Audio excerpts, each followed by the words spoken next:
We are glad to welcome you on the Hard Reset YouTube channel, and today I'll show how you can change the SD or memory card preferences on this MIBAO or for this MIBAO D100 IP camera.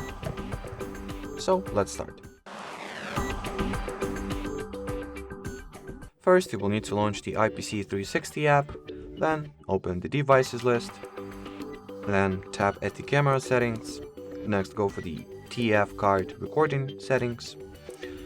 Here, the preferences you can change are timed recordings, so you can set that from, let's say, 2 AM to 3 AM, everything will be recorded by camera. The camera will record everything, I mean.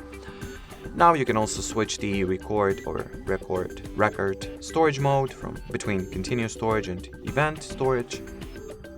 So that's either will record everything or only if some events occur, so some motion is detected or something like that.